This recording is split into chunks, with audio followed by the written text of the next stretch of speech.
గత 13 సంవత్సరాలుగా విడివిడిగా విప్లవ కార్మిక ఉద్యమాలు నిర్వహిస్తూ రెండు ఇష్టులు కలవడం శుభపరిమాణమని కేంద్ర రాష్ట్ర ప్రభుత్వ వ్యవసాయ కార్మిక వ్యతిరేక విధానాలతో పోరాటం మరింత విస్తృతం అవుతుంది అని పలువురు నాయకులు పేర్కొన్నారు.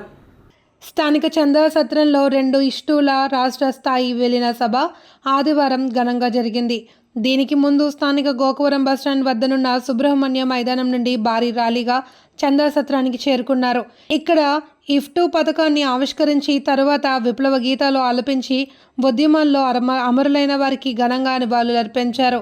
ఇఫ్టు రాష్ట్ర అధ్యక్షుడు పి ప్రసాద్ ఎంఏసు అధ్యక్షతన జరిగిన సభలో ఇఫ్టు జాతీయ ప్రధాన కార్యదర్శి టి శ్రీనివాస్, జాతీయ ఉపాధ్యక్షుడు ఎస్ వెంకటేశ్వరరావు, రాష్ట్ర ప్రధాన కార్యదర్శి కె పోలారి, రాష్ట్ర ప్రధాన కార్యదర్శి ఆర్ మోహన్, రాష్ట్ర ఉపాధ్యక్షుడు ఏ వెంకటేశ్వర్లు, రాష్ట్ర నాయకుడు ఏవి రమణ తదితరులు మాట్లాడారు. కేంద్ర ప్రభుత్వ కార్మిక వ్యవసాయ వ్యతిరేక విధానాల వల్ల తీవ్ర నష్టం జరుగుతోంది అని, కార్మిక చట్టాలను 4 లేబర్ కోడ్లుగా మార్చడం వద్ద కార్మికుల కంటే యాజమాన్యాలకే ఎక్కువ మేలు జరుగుతుంది అని ధ్వజమెత్తారు. ఆపరేషన్ కగారు పేరుతో అడవుల్లో ఉంటున్న ఆదివాసీలను తరిమేసి బడా పారిశ్రామికవేత్తలకు ఆ ప్రాంతాలను కట్టబెట్టడానికి కేంద్ర ప్రభుత్వం కుట్ర పన్నుతోందన్నారు. ఈ అన్ని అంశాలపై ఇష్టు ఆధ్వర్యంలో ఉమ్మడి ఐక్య కార్యాచరణ చేస్తామని నాయకులు వెల్లడించారు. చంద్రబాబు ప్రవేశపెట్టిన బడ్జెట్లో కార్మికుల ఊసే లేదని, సంక్షేమ బోర్డును పునరుద్ధరిస్తామన్న హామీని తుంగలో తొక్కారని ధ్వజమెత్తారు. పి ప్రసాద్, ఐఎఫ్టి ఏపీ రాష్ట్ర అధ్యక్షులు. ఇవాళ భారత కార్మిక వర్గం మీద మోడీ ఫాసిస్టు పాలక ప్రభుత్వం తీవ్రమైన దాడి సాగిస్తున్నటువంటి కాలం. 4 లేబర్ కోడ్లతోని 50 కోట్ల మంది కార్మిక వర్గ హక్కుల కాలరాశివేత్తతో పాటు పనిభారం పెంచడానికి, పని గంటలు పెంచడానికి కూడా దాడి జరుగుతున్న సమయం. అంతేకాకుండా రైతాంగానికి రుణమాఫీ ఇవ్వకుండా, పైగా వాళ్ళ గిట్టుబాటు ధర ఇవ్వకుండా, వ్యవసాయ చట్టాల్లో మార్పులు చేయడం ద్వారా కార్పొరేటీకరణ చేయాలని అదొక దాడి చేస్తున్నారు.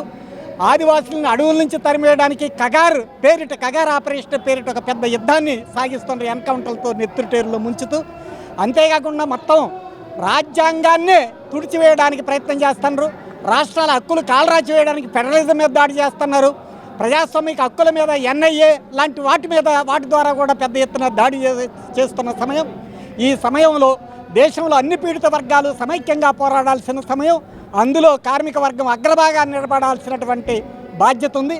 ఆ కార్మిక వర్గం విప్లవకర బాటలో, నూతన ప్రజాతంత్ర విప్లవ బాటలో ప్రయాణం చేయాల్సిన అవసరం ఉంది. ఆ ప్రయాణం చేస్తున్నటువంటి 2 ఐఎఫ్టీలు గత 13 సంవత్సరాలుగా ఆంధ్ర రాష్ట్రంలో విడిగా ఉన్నటువంటి 2 ఐఎఫ్టీలు ఒకటై ఇవాళ భవిష్యత్తులో భారత విప్లవ కార్మికోద్యమాన్ని ముందుకు తీసుకెళ్ళడానికి, ఆంధ్ర రాష్ట్రంలో మరింత పటిష్టం చేయడానికి ఒక లక్ష్య సాధన కోసం ఇవాళ విలీనమయ్యాయి. ఆ విలీనంలో భాగంగా ఇవాళ రాజమండ్రిలో విలీన సభ. దీనికి ముందు సుబ్రహ్మణ్య మైదానం నుంచి దేవి చౌక్ మీదుగా ఒక పెద్ద ర్యాలీ జరిగి ఈ రోజున ఇక్కడ మేము బహిరంగ సభని, విలీన సభని నిర్వహిస్తున్నాం. ఈ సభ ద్వారా రేపు ఉద్యమం ఏదైతే విప్లవ కార్మికోద్యమం ఈ రాష్ట్రంలో బలపడుతుందో దానికి ఈ రాష్ట్ర ప్రజల, పీడిత ప్రజల, మొత్తం అన్ని వర్గాల ప్రజల యొక్క సహకారాన్ని కూడా మేము కోరుతున్నాం. ఆర్ మోహన్, ఐఎఫ్టియు రాష్ట్ర ప్రధాన కార్యదర్శి.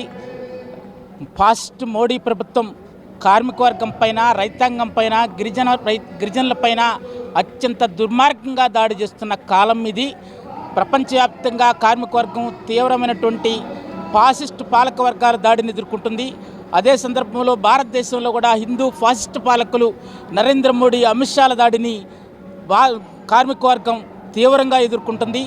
అదే సందర్భంలో రైతాంగం 62 లక్షల కోట్ల రూపాయలు విలువ చేసే భారతదేశ వ్యవసాయ రంగాన్ని కార్పొరేట్ శక్తులకి కట్టబెట్టడానికి ఈరోజు నరేంద్ర మోడీ ప్రభుత్వం వ్యవసాయ రంగ చట్టాలని నిట్ట నిలువున కాలరాస్తూ కొత్త చట్టాలకు శ్రీకారం చుట్టింది. అయినా సరే భారత రైతాంగం సంవత్సరం పాటు పోరాడి తిప్పికొట్టగలిగింది. అయినా సరే మరో రూపంలో తీసుకురావడానికి ఈరోజు మోడీ ప్రభుత్వం సిద్ధమైంది. అదేవిధంగా ఆంధ్ర రాష్ట్రంలో కూడా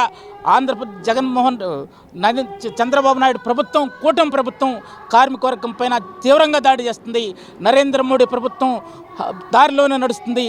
అందులో భాగంగానే నిన్న ప్రవేశపెట్టిన బడ్జెట్లో కనీసం కార్మికులకు సంబంధించినటువంటి ప్రస్తావన లేదు. కార్మికులు సాధించుకున్న భవన నిర్మాణ కార్మికుల సంక్షేమ బోర్డుని అసలు ప్రస్తావన లేదు. అలాగే స్కీమ్ వర్కర్ల ప్రస్తావన లేదు.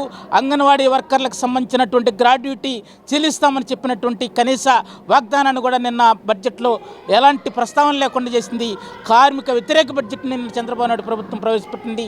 ఈ విలీన సభ సందర్భంగా కార్మిక వర్గం కేంద్ర రాష్ట్ర ప్రభుత్వాలు అవలంబిస్తున్న కార్మిక వ్యతిరేక విధానాలకు వ్యతిరేకంగా ప్రణాళిక రూపొందించుకోవడానికి సిద్ధమవుతున్నాయి.